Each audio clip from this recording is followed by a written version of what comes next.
When my mom married Richard last spring, I thought my life couldn't get any more complicated. But then, along came his son, Ethan. He was a year older than me, quiet, and always seemed to have his head stuck in some sketchbook or wandering off into the woods behind our house. Ethan and I didn't exactly get along. We weren't enemies, but we definitely weren't friends either. To me, he was just this weird, distant stepbrother who didn't talk much unless someone forced him to. At least I had my best friend, Jenna, to keep me sane. Jenna and I had been inseparable since elementary school, and we spent most of our time together dreaming up adventures or exploring the woods. That summer, it felt like things would be just the same as always, except for Ethan lurking around the edges of my new family life. One humid July afternoon, Jenna and I were sprawled out on the porch swing, sipping lemonade and trying to decide what to do with our day. The cicadas hummed in the trees, filling the air with their buzzing symphony. Ethan walked past us, barely acknowledging our existence, a sketchbook tucked under his arm. Is it just me, or does he always look like he's solving some big, mysterious secret? Jenna asked, nudging me with her elbow. I rolled my eyes. He's probably just sketching trees or something. He's always out there drawing. Jenna tilted her head, intrigued. Maybe he's got something cool in there. Doubt it, I said, but I couldn't help glancing at Ethan's retreating figure. Jenna grinned mischievously. Let's find out. The idea was ridiculous, but Jenna had this way of convincing me to go along with her schemes. A couple of hours later, while Ethan was out on one of his usual walks, Jenna and I crept into his room. It felt weird being in there. His space was neat, but not overly tidy, like he didn't care much about making it personal.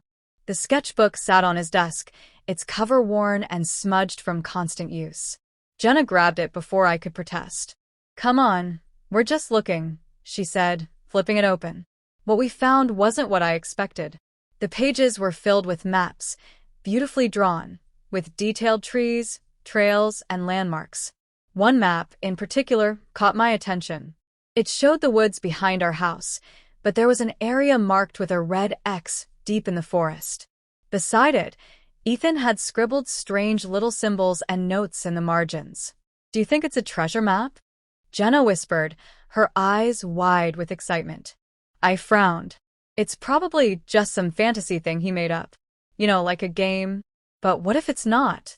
Jenna's voice dropped to a conspiratorial whisper. What if he found something out there and doesn't want anyone else to know? The idea simmered in my mind all afternoon. When Ethan finally came back, Jenna and I couldn't resist confronting him. We cornered him in the living room, where he was sprawled on the couch, earbuds in, looking utterly uninterested in the world around him.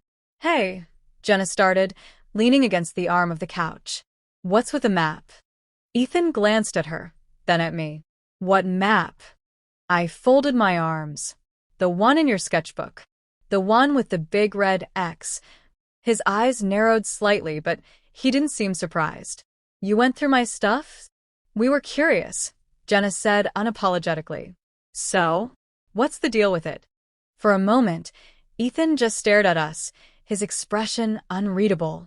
Then, to my surprise, he smirked. It's nothing. Just something I've been working on.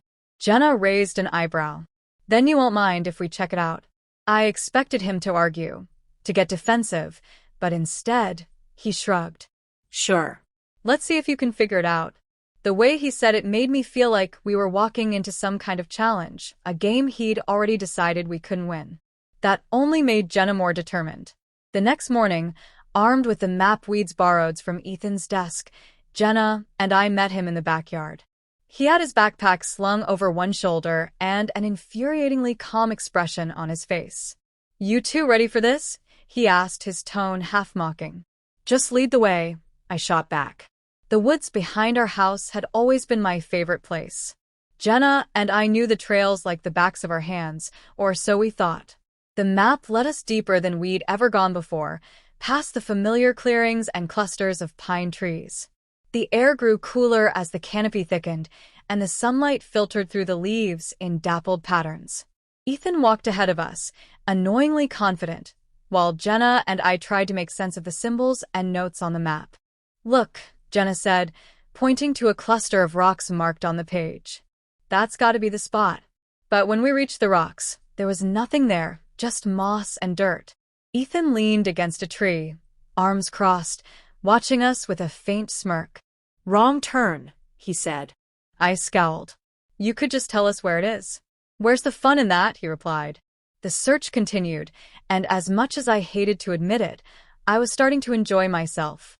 There is something thrilling about the mystery, about trying to piece together the clues Ethan had left behind. By the time we finally reached the spot marked with the red X, my annoyance had faded into excitement. The ground beneath the X was soft, and Jenna grabbed a fallen branch to start digging. After a few minutes, we hit something solid, a small wooden box, weathered and worn. Jenna and I exchanged a glance before pulling it out of the ground. Ethan stepped forward, his expression unreadable as he took the box from my hands. He opened it slowly, revealing a tarnished locket and a folded piece of paper. "What is it?" Jenna asked, leaning closer. Ethan didn't answer right away. He picked up the locket, turning it over in his hand, and for the first time, his calm facade cracked. There was a sadness in his eyes that I didn't understand. "It was my mom's," he said quietly. "She used to bring me out here when I was little. We buried this together before she got sick." The air felt heavy with the weight of his words. I hadn't known much about Ethan's mom, just that she had passed away a few years ago. Hearing him talk about her, seeing the emotion in his face, made me realize how little I really knew about him.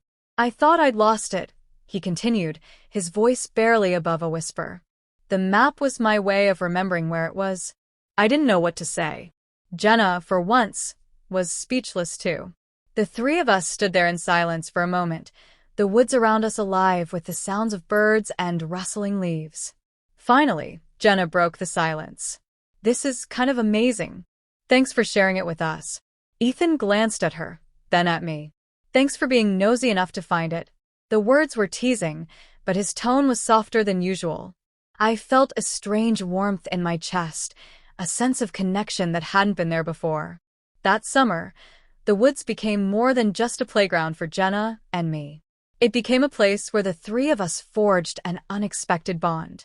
Ethan wasn't just the distant stepbrother anymore. He was someone I could laugh with, someone I could trust.